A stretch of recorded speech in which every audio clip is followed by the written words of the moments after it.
हाल भारत भ्रमणमा रहेको नेपाली राष्ट्रिय पुरुष क्रिकेट टोली आइतबार चेन्नई प्रस्थान भएको छ। नेपाली राष्ट्रिय पुरुष क्रिकेट टोली विश्वकपको अन्तिम तयारीका लागि चेन्नई प्रस्थान भएको हो। चेन्नईमा नेपाली टिमले मंगलबार युए विरुद्ध विश्वकपको अन्तिम तयारीका लागि पहिलो टी20 वार्म अप म्याच खेल्दैछ।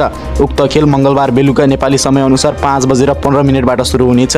उक्त खेलको प्रत्यक्ष लाइभ प्रसारण आइसिसी टिभी र अन्य केही च्यानलबाट हेर्न सकिनेछ।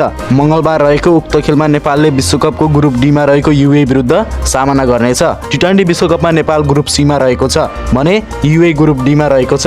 हालसम्म नेपाल र युए बीच 11वटा टी20 अन्तर्राष्ट्रिय म्याच भएका छन्, जसमा नेपालले 6 मा जित र 5 खेलमा हार बेहोरेको छ भने त्यस्तै युएले नेपाल विरुद्ध 6 खेलमा हार र 5 खेलमा जित निकालेको छ। तर नेपाल पछिल्ला 6 खेलमा युए विरुद्ध हावी भएको छ।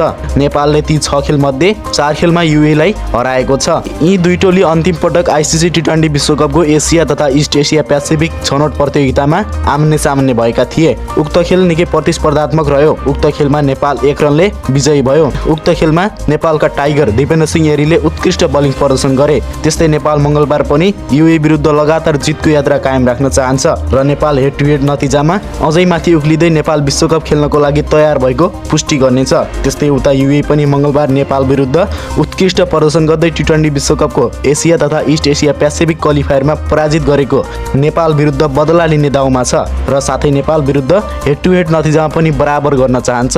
त्यस्तै मंगलबारको खेलमा नेपाल र युए जुन टिमले जित निकाल्दा पनि कुनै फरक पर्दैन, किनकि उक्त खेलको नतिजा वर्ल्ड कपमा जोडिन्न। तर पनि आफू विश्वकपका लागि तयार भएको र कतिको बलियो छु भन्ने कुरा उक्त खेलबाट पुष्टि हुनेछ। त्यसैले नेपालले उक्त खेलमा उत्कृष्ट प्रदर्शन गरी युएलाई सहजै हराउनेछ भन्ने आशा छ। तपाईहरुका विचारमा नेपाल युएलाई पराजित गर्न सक्ला त? आफ्नो विचार कमेन्टमा लेख्नुका साथै आगामी दिनमा पनि यस्तै क्रिकेट सम्बन्धी जानकारीका लागि क्रिकेट हेडलाइन्स बाइ केपी च्यानललाई सब्स्क्राइब गर्न नभुल्नुहोला। धन्यवाद।